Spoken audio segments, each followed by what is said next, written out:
welcome back to another episode of Backyard Farmer. I'm Kim Todd, and we've got another hour of answering your gardening questions with our expert panel from Nebraska Extension. Answering our insect questions tonight, we have Jim Kalish. Good evening, everybody. Sitting in the turf chair, we have Dennis Ferraro not answering turf questions. Critter questions.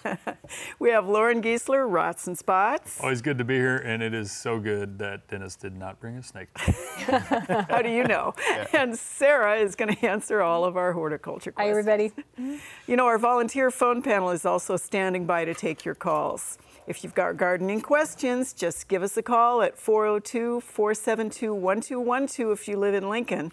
Our toll-free number is 1-800-676-5446. Pictures and emails go to byf@unl.edu. You've got to attach them to that email, and we'll also answer those on a future show. When you do send us those emails, please tell us as much information as you can, including where you live. Don't forget to follow us during the week on Facebook, Twitter, YouTube, and the Backyard Farmer website. So with that out of the way, Jim, I think there are a lot of landscapes that have this white cotton all over them. This year they do. Last year we had to start with them on some flowers like the cone flowers, but I noticed a number of other plants are affected. You notice on the screen here, this whitish, waxy or cottony coloration, almost looks like mold or something, usually on the growing tips where the tissue is really succulent. This is actually, here's some viburnum here. And you see all that white stuff in there? If you look carefully, there actually are nymphs of what we call the citrus flatted plant hopper. And the nymphs cover themselves or secrete a cottony substance to help protect them, just like mealybugs do and some aphids do. And so, you know, the average bird can't necessarily recognize that anything's going on there. It must be a rotten spot. No interest whatsoever. And so these things are just kind of a phenomenon over the next couple of years, I suspect, because the weather's been conducive toward their development. But they affect a lot of trees and shrubs, herbaceous perennials. And you notice there's no yellowing. So, yeah, while it might be a little bit unsightly, there can be a little bit of secretions of honeydew. It does attract predators, so you might call it, you know, like a stopping point for beneficial insects to stop and feed and move on to other important tasks in the landscape. So they develop throughout the season, and since there's no yellowing or anything going on like that, there's really no need to control. You can give them a blast from the garden hose if you want to, if that makes you feel better. But actually, I like to think of it as a reservoir, something available to natural enemies that we consider beneficial to feed on and to have continuity through the season. A food pantry. Yes, let's call it that. All right, Dennis, what did we bring? Well, we got something that's a little different. I wouldn't call it a pest in any way, but I brought a turtle, and this is a special turtle here found in Nebraska. This is our Blandings turtle. This is a full-grown, probably approximately 20 to 30 years old, maybe even 40 years old, female. And we're lucky in Nebraska. We have more Blandings turtles, numbers, in Nebraska than the rest of the world, and most likely. It is a Tier 1 species, which means you have to have a permit to pick it up. So if you see one, take a photograph of it, watch it, protect it, but you're not supposed to take it. It is a protected, our only protected turtle in the state, found primarily in the sandhills, but can be found all the way over to the eastern edge of the state in northeast corner approximately. And we get some occasionally even down towards Douglas and Sarpy County. Now, this is a full-grown female. Let me grab you. Yeah. This one here? Yeah. Okay. We'll show you what a 4-year-old looks like, and then a hatchling, because we've had success with these in our lab, hatching out eggs. This is a 4-year-old, as you can see where they have to go to. And a hatchling, which this one we hatched out from this female in September, is right here. Because they don't grow over the winter, it's fairly small. So this is the hatchling with the mother, and the hatchling again was hatched out in September 23rd of 2014. So we can see all of them. There's the trio. Yeah. Very Again, these are endangered in Canada, and they're endangered in a lot of states in the United States, but in Nebraska, we're the only stronghold left in most cases, so probably have more. That is just awesome. Thanks. So if you see them, protect them, do not move them. Matter of fact, this one came because someone tried to move it from one part of the state to the next, and because we can do stable isotopes, We found out someone tried to move it, and we have to get it back to the Sandhills, but someone tried to move it to Douglas County, and it doesn't do well there. Whoops. Awesome. Thank you, Dennis. Baby. Okay, Lauren, that looks yummy for Well, once. and that's pretty hard to follow because those are really neat. One of the benefits of a lot of the rains that we've had is there's been a great fruit set on a lot of our fruit trees. I brought along tonight some Nanking cherries. And one of the things we're seeing that, actually I have never seen this before, but it's brown rot on Nanking cherry. And so you can see you see the nice healthy cherries. And then we've got some that aren't looking so good. So here's an example of one that is covered with little kind of brown colored dust. And those are all spores that are being released to spread the disease. And then, so if you're picking them and you see these, those are the brown rot, and then that will continue, and I'm just going to put another one up here. Those will actually become fruit mummies, and they'll look like this one here. So they'll dry, and then that's how the disease overwinters. This would be the same fungus that affects apricot, peaches, anything you see brown rot on. All of our stone fruits can get this. And one that's hard to do a lot once you see it at this point. If you do have fruit, though, that you've harvested from trees with brown rot, and you'd like to keep that fruit for an extended period of time, a hot water dip is a great way to manage that. So just putting that fruit into about 155-degree water for 1 minute and then taking it out and drying it before you store it will lengthen that storage time significantly. So that works on apricots, peaches, or cherries. Awesome. So, excellent. Thank you, Lauren. Okay, Sarah, not so pretty. Yeah, not so pretty tonight, what I've brought. We've been getting a lot of questions about this, though, and this happens to be herbicide damage on tomatoes. And we had such wet weather this spring. There weren't a lot of days that people could spray for weeds, and so when we did have a dry day, there was a lot of spraying going on, and I think consequently we ended up with a fair amount of herbicide damage. Now you can see how the leaves of this tomato are cupped and curled and twisted, and this is very typical of herbicide damage on a tomato. Quite often when people bring in samples like this, they'll say, well, it can't be herbicide because I haven't sprayed anything in my yard. And honestly, that doesn't really matter because 2,4-D and some of the other growth regulator herbicides can volatilize and they can drift long distances. And so it could be coming from a neighbor around you and even a fair distance away. Typically, this type of damage will stunt tomatoes, and for a couple of weeks, maybe 3 weeks, eventually they usually start to grow out of it. During that time when they're stunted, though, any flower clusters that develop in that section of growth usually won't set fruits well, and oftentimes they'll just abort their fruits. So it's going to set your plants back. It'll reduce your harvest a little bit, but eventually the plants will start to grow out again, and you can still get some production this year. We also wanted to just show you this sample really quick of herbicide damage on an oak tree. This is a dwarf chinkapin oak that came out of Lauren's landscape, actually. And you can see how some of these earlier leaves are really deformed, and that is also herbicide damage. And again, Lauren doesn't use any herbicides in his landscape, so this drifted into his property from somewhere around him. And it happens very commonly. All right, excellent. Thank you, Sarah, and thanks all. That was fun.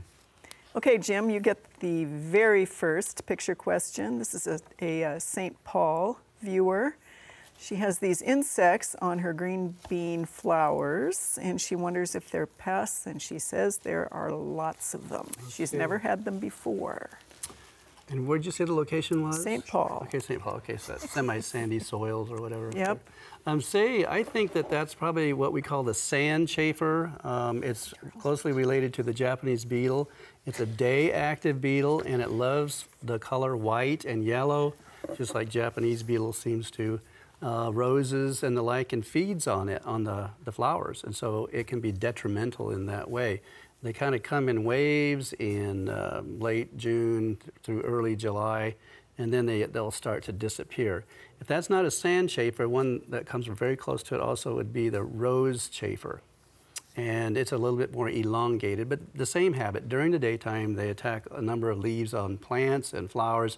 They can be a real nuisance. If you want to do something that's non-chemical, you can wait early in the morning when it's still a little bit cool out, and pluck them off the plants and put them in a bucket of soapy water, and that will help.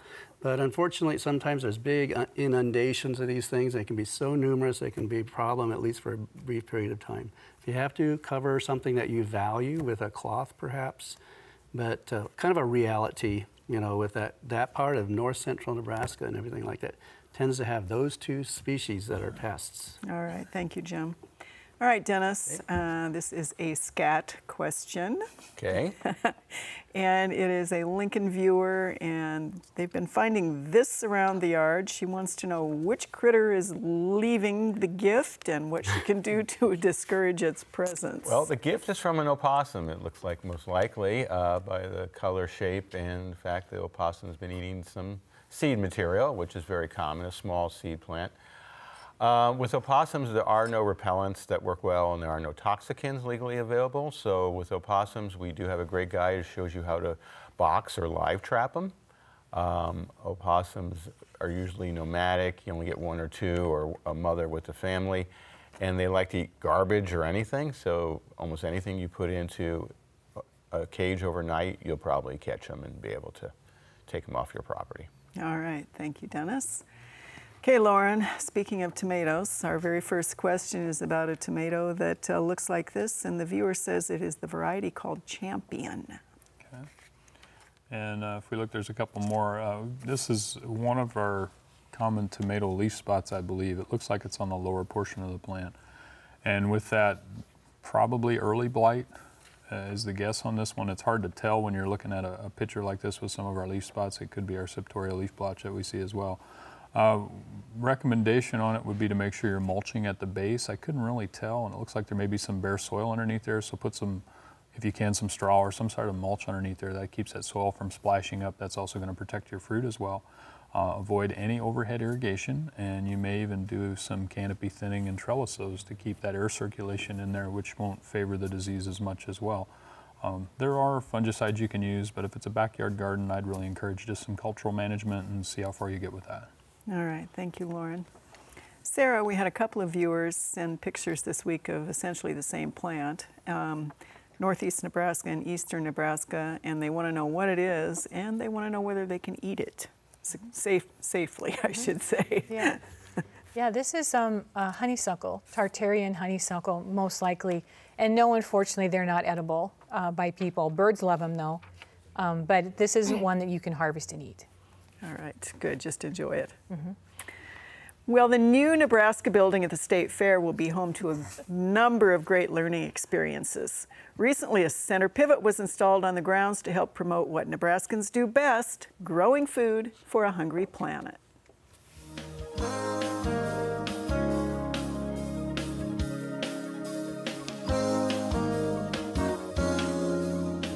Raising Nebraska is an agriculture education facility that allows youth and adults to come enjoy agriculture in a hands-on experience. And so we have interactive exhibits that allow them to touch, to feel, and to be immersed into Nebraska agriculture.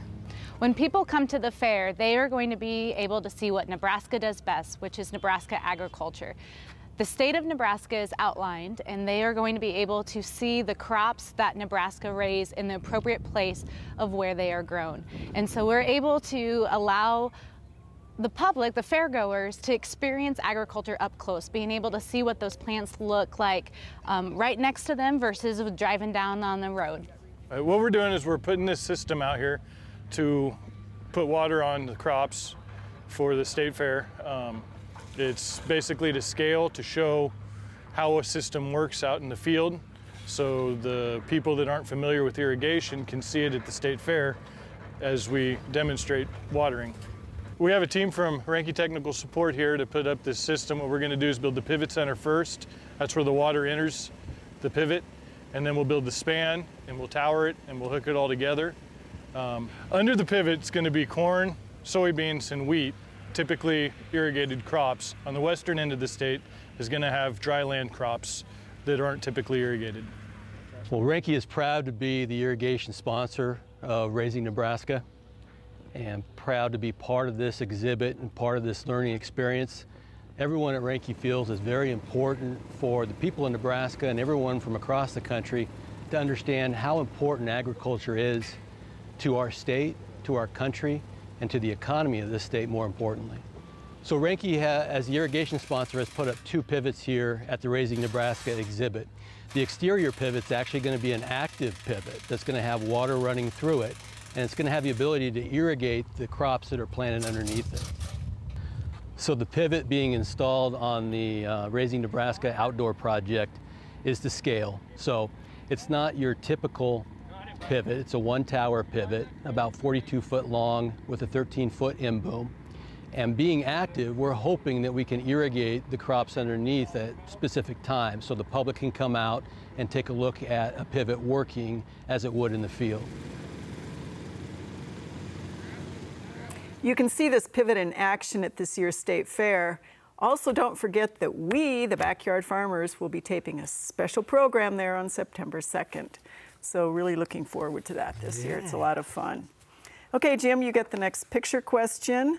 And it's actually a kind of a double question from the same person. He wants to know what's killing the cantaloupe, and then there's these insects that have been flying around the squash plants. Okay, of course the insect itself is a squash vine borer, and that deposits eggs while the plants are still quite young, but they're starting to spread on the ground.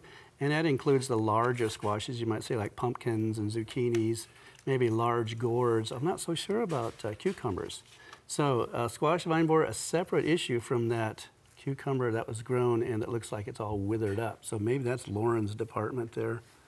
Or the cantaloupe, maybe, or the Lauren. cantaloupe or whatever, So it could be, well, it could be a bacterial wilt or even, you know, coming into one of our fusarium wilts or something like that as well.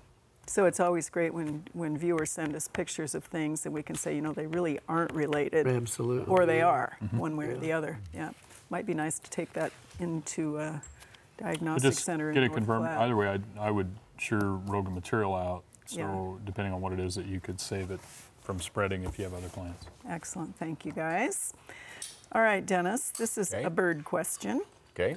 This is house finches eating the sedums, and you can maybe see that, our viewers, a little bird on there, and there's a couple other pictures of what they're doing. They have ample sources of water, so what's the deal here? Well, they're a herbivore, and may not be enough ample amount of seed, so they're actually devouring that nice, luscious material. So it's food material, and I don't know how much they're taking. Usually finches don't take a whole lot of leaf material, but if you have special sedum, they're taking too much. Really, the only thing you can do is keep them out because they are protected, and so it would mean putting bird netting over the sedum, maybe put a couple of sticks there and hold the bird netting up, and then they couldn't get down to it, you know, 1/2-inch bird netting, just kind of lightly over the sedum. With sticks would be the best way to do it. It's interesting what they'll do. Yeah. All right, Lauren, this is an Omaha viewer that has a tulip tree. Has some yellowing foliage, some of the green leaves have dark spots on the underside, and then they're kind of doing this. We kind of back and forthed on this one, and you're wondering about this one. Yeah, we talked a little bit about this one before the show, and I really can't say for sure what it is. I don't think it's any type of disease, though, from what I see in the pictures, and I'm wondering if maybe it's just some environmental issue. What I'd recommend on that one, the pictures are great, but there may be something that we'd see if you wanted to submit a sample. Although I don't see anything that I think the tree's going to die or anything from what I can tell from the pictures. But you could take a sample into the diagnostic lab, or send something in if you want it. But again, I don't see anything that I'm really too worried about it. All right. Just be a few leaves. I think I'd take them off and see what happens as the weather changes. Okay, thank you, Lauren. Sarah, this is also an Omaha viewer. They have a raspberry plant. They don't say what kind. And it has turned into this big old shrubby thing in the corner, and it's not really fruiting. He's wondering whether this is a pruning issue or a management issue on this plant. It could be, because the pruning, when you do the pruning on raspberries, varies depending on exactly which raspberry it is. If it's a one crop red or yellow raspberry, then and actually for blackberries too, those plants develop fruit on the second year stems. So the first year the stem comes up, it's called a primocane. It doesn't flower. The next year that same stem will flower and produce fruit. So what might be happening is this viewer might be pruning his stems down in the spring as when they're coming into their second fruiting year. Now, it gets a little confusing because the two-crop raspberries we can manage in a way where you can go in the spring and you can cut everything down, and then they'll grow up, and then they'll fruit later in the season. But the older-fashioned raspberries, you can't do that. You have to only cut out the canes that fruited in a year. So for right now, if a raspberry had fruited this season, what you would want to do is, from this point on through the fall, you would want to cut the fruiting stems down to the ground and leave all the rest of the stems in place. Now, since this plant hasn't bloomed for you this year or hasn't fruited, what I would suggest is you just leave it alone, see if it fruits and blooms next year, and if it does, which it should, then you go ahead and cut those fruiting stems down, and the crown will develop new stems which will fruit the following year, okay? So it could definitely be a pruning issue, but for this year I would just leave the plant alone, don't cut anything, and let's see if it blooms next year. All right, thank you, Sarah. Well, your spring flowering bulbs probably need a little bit of attention this time of year. For this week's Green and Growing tip, we dug up some bulbs to show you what needs dividing and what needs replacing.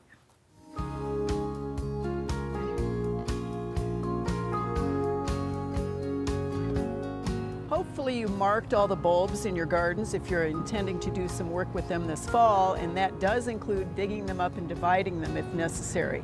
We get a lot of calls about daffodils and tulips that put up only foliage and no flowers. With tulips, sometimes it's because they're not reliably perennial for very long. With daffodils, it's probably because they're overcrowded. So when that foliage is yellowing and gone, the bulbs have gotten all the energy they need.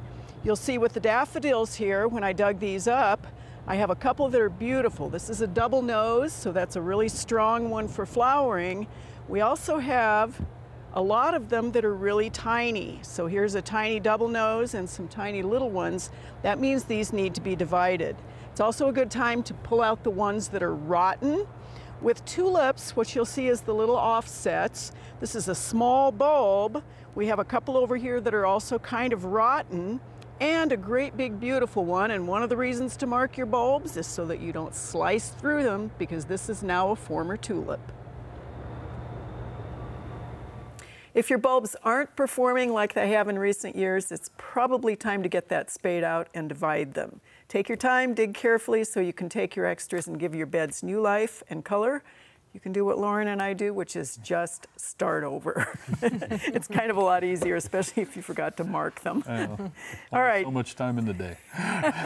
Okay, Jim, we have a Sutton viewer with a question about aphids on honeysuckle. Speaking of honeysuckle, Sarah, is it okay to cut off the branches that are infested with the aphids? And if not, how can you control them next year? Well, that's a good way of doing it after you've gotten the full enjoyment of the flowering. Especially, I mean, you can just wait till autumn if you want to. And then those real tight growth areas, they're not quite like a gall, but the real tight whorl growth areas, the aphid itself, some of those overwinter there. So dispose of those and make sure that they aren't anywhere, not in the compost pile or anything like that, and just get rid of them. And then just remember next year, even though you have pruned those off and you've made a great deal of impact in reducing the numbers, honeysuckle aphids can still fly in from other locations. So unless you start a campaign with your neighbors to do the same thing that you're doing, you can probably expect there to be infestations again in the course of time. So, all right. And there are insecticides that you can use when you first notice to try to help to cut their numbers down. Okay, thanks, Jim. Dennis, this is a Lincoln viewer that has little bitty frogs in the lawn a long ways from water. What are they and how did they get there? Well, a long ways from water, but was there water during thunderstorms? We have a number of species like our woodhouse toad that are what we call explosive reproducers, and they wait for thunderstorms. They'll lay their eggs right after the thunderstorm in the puddle or the road ditch, and then as that ditch is drying up, they have to transform in 3 to 4 weeks, and they come out to 2 real small toads at that time. So I'm thinking that it's probably that case where you had a flooded ditch nearby, or even we've had people have frogs reproduce in small pools or buckets that they've left by. They're taking advantage of whatever's there. And since we have a wet year, there's a lot of places that can take advantage of it. Very cool. All right. Lauren, this is a Nebraska City viewer. Has a pear, 20 years old, plus or minus. Limbs and leaves are turning brown from the top down. It does have pears, so it's fruiting a bit, but they're still... Sounds like we've seen a lot of this year is fire blight. So I'm guessing it's brown to almost black maybe. There may be some branches that kind of have a shepherd's crook where the tip of that branch will curve. On that one, recommendation, it is a bacterial disease. So it would be to prune out below the affected area about 7 to 10 inches.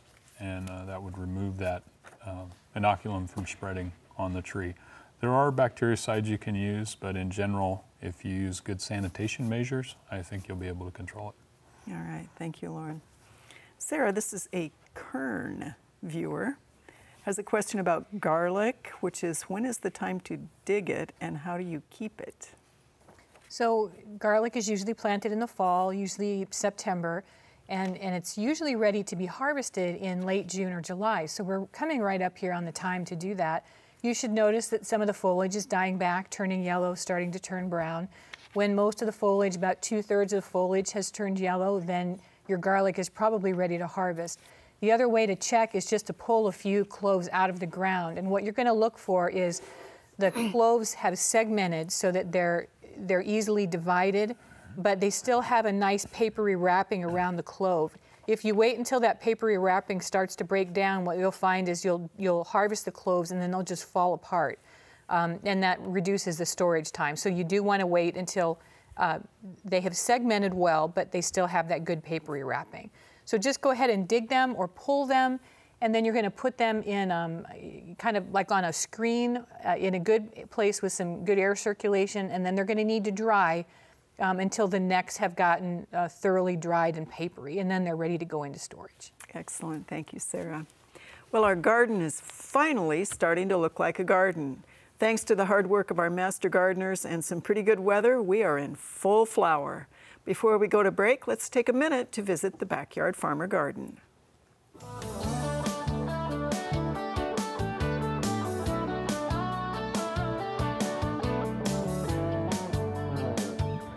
This week in the Backyard Farmer Garden, we got a little bit of maintenance going on. We had quite a few master gardeners here over the weekend, and they actually got all of the soaker hose down because we all know that rain's going to stop here soon. They have mulch on all of our beds to help keep those weeds from coming up and to help keep that moisture in when we do have a little bit of extra rain. And everything is looking great. There's a couple things that I really want to focus on this week. The red velour wave petunia is looking fantastic. It is a beautiful color red. It is getting big, and it's going to end up being about 18 inches round. Unfortunately, I couldn't find it anywhere else in town, but look for it next year. Red velour, it's an All-America Selection winner. And I think all of our vine crops have grown at least 6 feet in the past week. Those vine crops are going to start producing those great flowers. Hopefully we won't get any vine borer. So that's what's happening in the Backyard Farmer Garden this week. But right now, time to start the lightning round. You ready, Sarah? I'm ready. Last week, Dennis, or last time we were on, Dennis and I tied, so challenge is on. Here we go. Yeah. All right, we have a Blair viewer who wants to know what is the best time to really cut yews back hard? I would say dormant season, March would be ideal. All right. Daylilies all over the state are looking terrible right now. The leaves are yellowing and stripy. Is that weather or is that pH? Some of it may be weather, but some of it may be disease related too. So in my garden, what I'll just do is go out and just pull those leaves off. Okay, we have a Gosper County viewer who has a 25-year-old rhubarb plant that isn't producing real well. Should it be divided? Yeah, it needs to be divided. When the stems get really thin and they stop producing, they need to be divided. All right. Is it okay to use organic preen and Roundup for weed control in the garden without hurting any insects? Yeah, the corn gluten meal will be a good pre-emergent for the vegetable garden and shouldn't hurt any insects. Roundup may do a little damage, but I think it'd be okay. Okay, we have a viewer that has a brand new pear tree, but the leaves are only 1 inch long this year. Is there anything they can do to make it grow?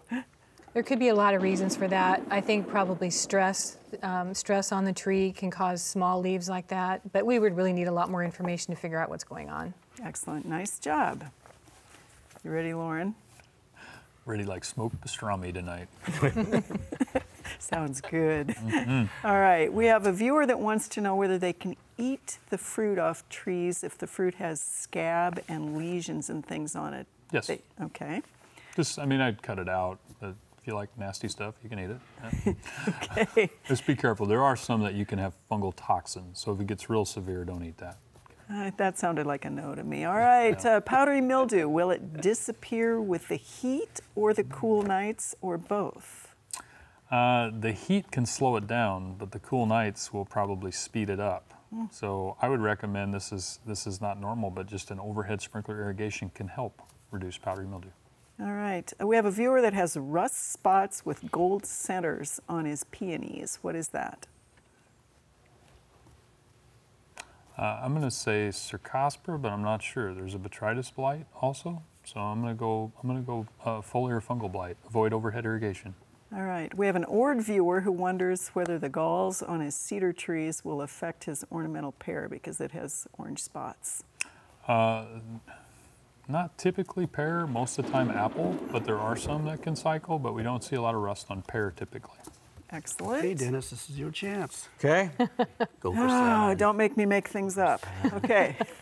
We have a viewer who wonders how you can tell the difference between whether it's a bull snake rattling or a rattlesnake rattling. Well, one, the rattle sounds completely different if you listen to it. A rattlesnake, it's going to be up in the air. A bull snake's going to be side to side. Okay. Do we have native crayfish here, and if so, are they edible? Yes, and I would think they are, but our native one, I think, is in need of conservation, so don't eat it. Okay. How do you keep a bat from roosting on the porch? Just netting to stop it from going up and hanging upside down. Okay. There's or use an orange light, yellow light. something that looked like a mink went slinking across the lawn near Hastings. Do we have mink in Yes, we have minks in Nebraska. We also have weasels. All right. Keep going. How would it be? How would they tell the difference from a distance? One's much smaller and longer and sleeker, which is the weasel. Okay. Something is taking bites off the lower fruit off this viewer's tomatoes. What could that be? Probably a vole or a 13-line ground squirrel. Okay. Is there anything that you can use as a bait for voles? Yes, any seed material like rolled oats. Wow. Or tomatoes. Or tomatoes, yeah. Plant enough for the vole. You ready, Jim? Yeah, Beat that, Jim. I have to go for 8. I don't have 8 questions written. Okay, we have a viewer who described floating pieces of cotton in their yard, but they have an insect inside. What are those? Those are still probably cotton woolly aphids. Woolly aphids that are flying down from the trees and moving to another host. All right. Will neem oil work on aphids as a control measure? Yes, it really does, especially if there isn't any woolly material on them. Okay. Cicadas were singing in the eastern part of the state June 21st. Is that early? That's probably normal. A week ahead of first day of summer is also I think the boundary for as early as they do. All right. We have a viewer in Omaha that said they found cobwebs in their lawn. Should they be concerned about that being dangerous? No, there's so many more other things to be concerned about besides that. Okay. No problem. Foggers with malathion in them, are those safe? For mosquito control, yes, and non-persistent. For landscape, yes. All right. How do you control grasshoppers when they're bitty? When they're really tiny, you could use carbaryl or baits containing carbaryl, and that's a good time to get them. Excellent. My goodness, you guys. Or use those little toads. When the lady had the little toads, they'll eat the little grasshoppers. So Dennis got Well, it. there you go. Good job doing that. Congratulations, Dennis. Yeah. All right, Sarah, what a gorgeous thing Gladys has brought us tonight. Yeah. Gladys was a little worried about this plant here in the front. She said it wasn't in top-notch shape, but I still think they look pretty good tonight. This is a perennial called gooseneck loosestrife, and the genus name is Lysimachia. And you can kind of look at that flower head, and you can almost see a goose head there if you use your imagination a little bit. Oh, wow. A goose head, you know, with the beak sticking out there. Yeah. These like to grow in shade, and they like moist soil, and they can really spread pretty quickly if the soil is moist and they like where they're growing. So if you've got an area that's moist in the landscape where you need a perennial, this would be a great one. They could work well in a bog or maybe on the edge of a rain garden also. So that's a nice little perennial. The second plant that Gladys brought for us here, she bought 3 different colors. And these are all a type of impatiens called a balsam, or a rose balsam, or touch-me-not is another common name for this particular plant. This is an annual impatiens. They're a little hard to find. You don't see this particular species of impatiens sold in the garden centers much. You know, we see the New Guineas and then just the normal common impatiens, but not this balsam. This is also a shade plant. It likes moisture soil and at least partial shade, and they're a very nice, colorful annual. That's just beautiful as always. Yeah. And if you see gooseneck loosestrife in a colony, they're all going the same direction. Appropriate with our critter guy on air. Just like a gaggle does. Yeah. All right, Jim, you get the next picture question. And this is, let's see, not sure where this viewer is, but we're looking at that insect in the far lower corner, and she's in Ida Grove. There we go, so Ida Grove, Iowa. All right. That's a harlequin bug, and a harlequin bug is a very attractively colored stink bug. It still smells like stink bugs all do when you disturb them, and they mainly concentrate their damage to plants that are cruciferous or mustard family, cabbages. You think of items in your garden that are related to cabbage, kohlrabi, kale, etc. So you can look out for them in the garden because they can get established and they can be quite a problem there. Picking them off when you see them is probably the easiest thing to do rather than waiting too long. But if you have to control them, you can try something that doesn't persist, like pyrethrins as a spray. But they are widespread, and some years they're worse than others. All right, thank you, Jim. Dennis, we have several people in older neighborhoods in the eastern part of the state saying they're seeing holes in their landscape right against the foundation and against the driveway. You can see that hole kind of right there in the middle with something sticking up out of it. And then in the brick, and then they said that this one actually, a little twist on that is they saw bumblebees flying down there. So what would be making those along the foundation? Well, along the foundation, it likely could be voles. And the reason why they're getting close to the foundation, most of our homes have big overhangs or eaves. And with all the wet soil and all the water, they may be going to higher ground because usually the ground is higher next to the house, it's drier, and so they'll go there when we have flooding conditions, and then they'll leave that hole, and then insects can take it over, like bumblebees or cicadas or something along those lines. So I think if the animal causing the beginning of the hole up near the foundation, it's probably a vole. All right. And you could trap voles with a box trap or a snap trap. All right, thank you, Dennis. Lauren, we have a viewer that says, what is causing these brown spots in the yard? It's in the Sun in West Omaha. Yeah, and this, looking at it, I tried to zoom in. I think this is dollar spot. So favored by the cooler temperatures, and if you look, some of the blades on there have the white bleached lesion going all the way across with a little kind of orange-brown margin. So it's easy to control with a fungicide. Dollar spot also will respond to some fertility. So, you know, one thing is if it's a bluegrass lawn, we usually don't recommend fertility now, but you can, with a light fertility, it will grow and outgrow some and repair itself. The other thing, you can use any of the turf fungicides are going to do a pretty good job on that one as well. So make sure you're irrigating in the morning.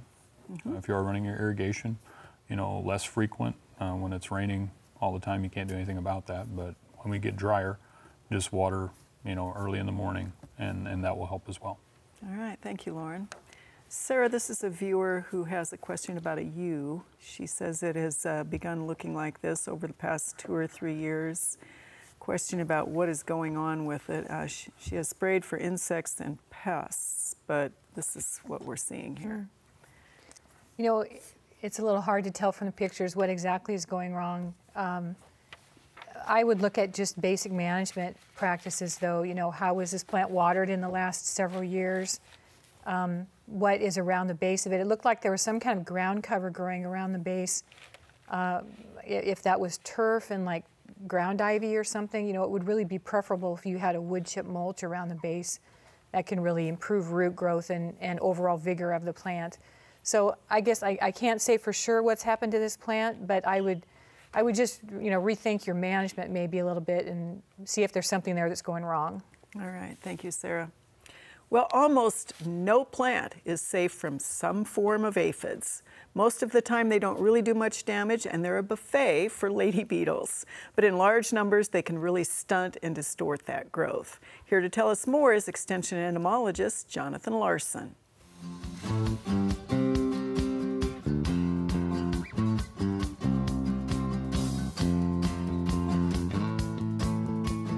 So you may have some of these beautiful ornamental plants out in your garden or out in your landscape, and if you take a close look at them, you'll find in a lot of cases that you're going to be dealing with aphids, otherwise known as plant lice. These small hemipteran pests can be the bane of many a gardener's existence. They're very small, they come in many colors. Some of them are green, some of them are red. We even see black ones and sort of purpley ones. And these insects are little plant vampires. They feed on the plant's juices. They have a needle-like mouth part on the front of their face that they insert into the plant, and they suck out that sap material in order to get their sustenance. The other distinguishing characteristic for an aphid is going to be their cornicles, which are these tailpipes that are on their butt. It makes them look like they're kind of an old-fashioned hot rod with these two rods sticking out of their back. And that's how you're going to identify it. You'll find them on the stems, you'll find them on the leaves, and occasionally the fruit. They can cause wilting damage, they can cause leaf curl. As they feed, the leaf will start to curl up and they'll hide in that curled up leaf.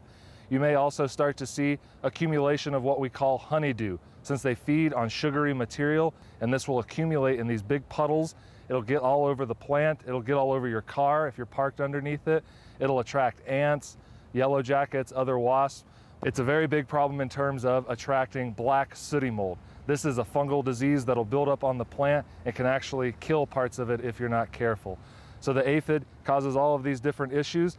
If you find that you're dealing with them and you want to get rid of them, sometimes a good jet stream of water is enough to dislodge them from the plant. Other times you want to turn to organic control options like insecticidal soaps, horticultural oils, neem oils, or other products such as those. Another exciting option for you in terms of control of aphids is going to be relying on our biological control agents.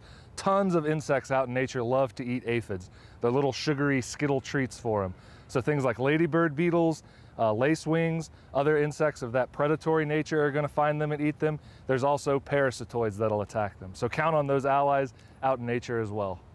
If you have a really bad infestation and you want to turn to an insecticidal option, a synthetic insecticide option, products that contain pyrethroids like bifenthrin or other pyrethroid products will be effective, or you can use systemic neonicotinoid insecticides.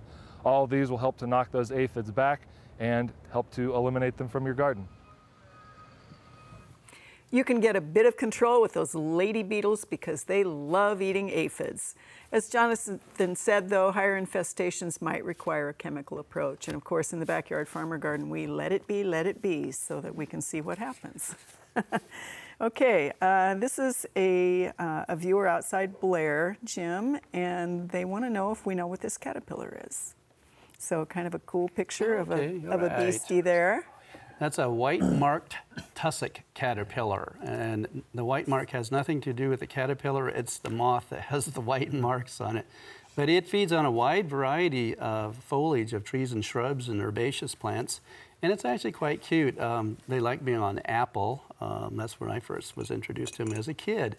But you know, if you pick them up and they're so cute and let them crawl on your arm, you'll end up getting a stingy rash wherever they walk because they have urticating or stinging hairs. So you can let them walk on you if you want to, or handle them if you want to, but just that's one of the the debilitating aspects of this particular caterpillar, but it's like stinging nettle. It goes away fairly soon.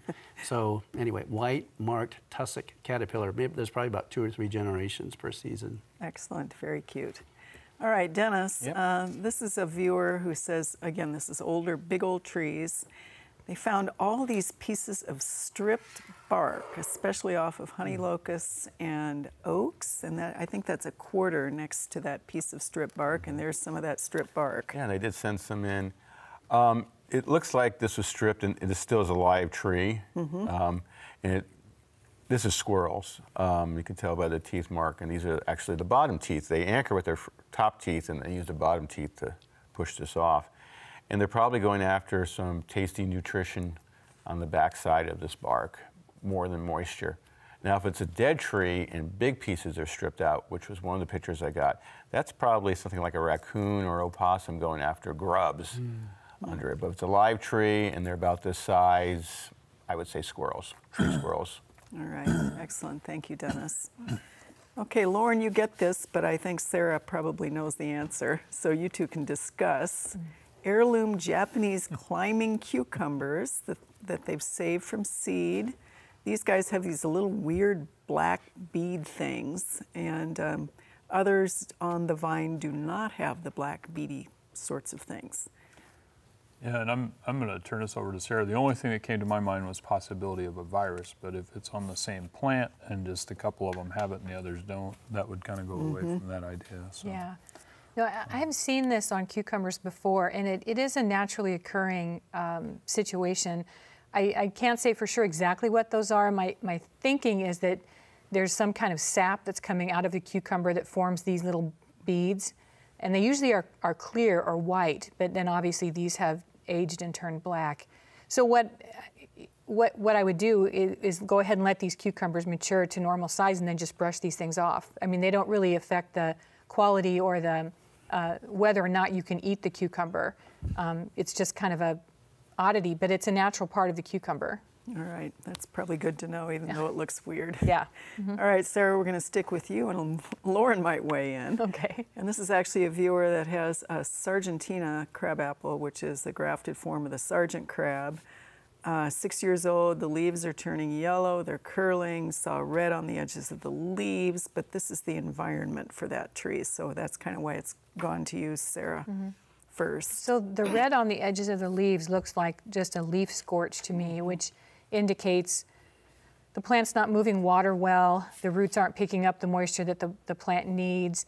And you know, we really don't like to see landscape plants in rock beds with landscape fabric, and I know we talk about this a lot, but the underlying soil conditions for a plant growing in that kind of bed are poor. You know, usually the soil is hard and heavy. It's hard for roots to get established and develop well. There's a lack of oxygen. Sometimes that soil can be too dry. Sometimes it can be way too wet. So, you know, it's not a great combination of conditions for a plant to grow well. So it could be just indicating that this plant has some root issues, possibly some roots dying back. So my suggestion would be pull out the rock and put in wood chip mulch. I'm not sure if the homeowner wants to do that, though. Right, right. Okay, thanks, Sarah, and hopefully that won't be fire blight, Lauren. Doesn't look like that to me. Yeah, Yep. Good. That's a good answer. Yeah. Okay, we have a couple of announcements of cool things going on in the gardening world. As usual, we love to tell our viewers about that. The Plymouth Flower and Photo / Art Show, Saturday the 11th, 10 to 2 at the Plymouth Community Center, with a number on your screen for that one.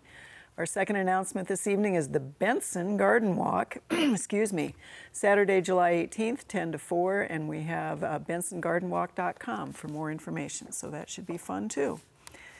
All right, we are going to end with some questions. Jim, this is a Council Bluffs viewer. The first tomato they picked last night, so that's very exciting. Splendid. But it had a 1-inch long brown worm in it, and they're wondering what it was and how can they control so that the rest of them don't come with protein. Okay, my guess it's probably the corn earworm alias the tomato fruit worm. And so especially when you have the tomatoes that are kind of bunched up together, they have that growth habit where there's 2 or 3 together, they'll get in the crevice there, which is a little bit tight, and then that gives them some leverage to start boring into the tomato. I don't think it's going to be a real common event, so I would just, the regular inspection of the tomato fruit as it develops would probably be the best thing, rather than think about applying anything. So, yeah, you'll just have a few casualties, but I don't think you'll have that many. A good reason to not take the salt shaker into the garden and take a bite. Take a knife into the garden. Okay, Dennis, this is a Lincoln viewer that has a groundhog in their window well.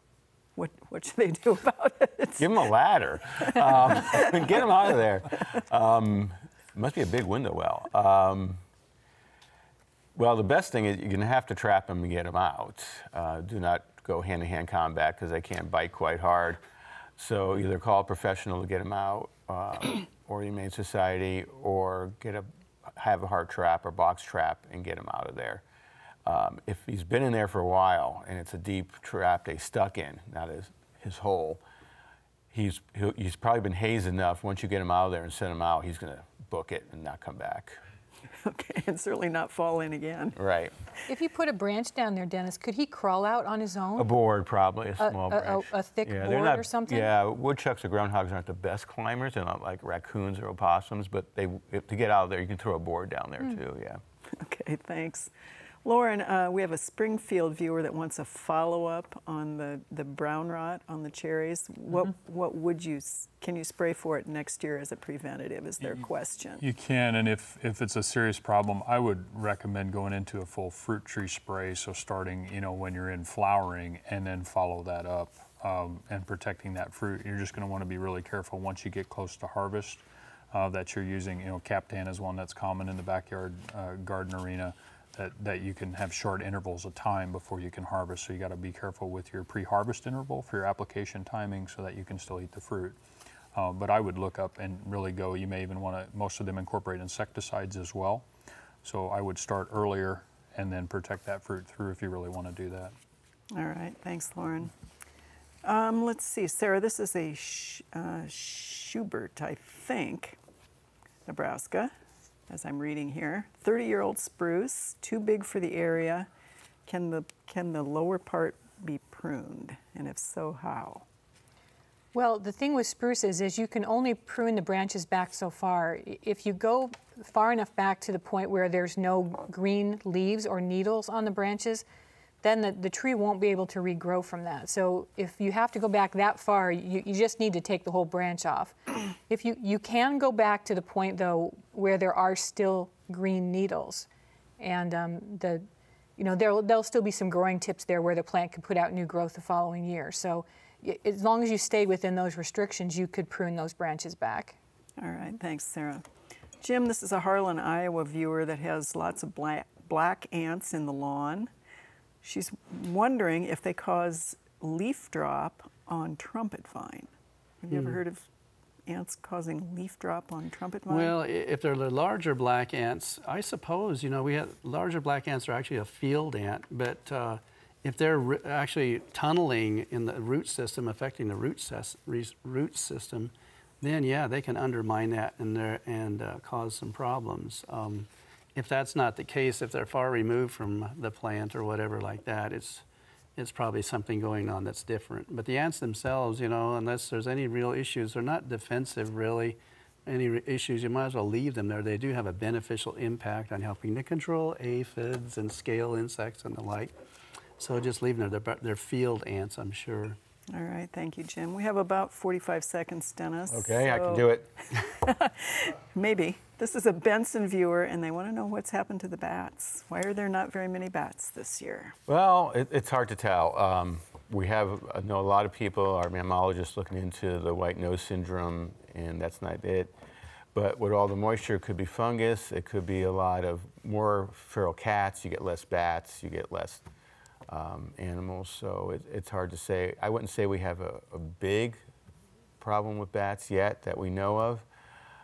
So in your area, it might be more habitat destruction. As you take out more older trees, you're going to have less bat population. And as more and more people screen them out of their attics, we're going to have less bat populations. All right, so one more reason for me to let those big old trees hang and duck my head when I drive up the driveway so a limb doesn't fall on me. All right.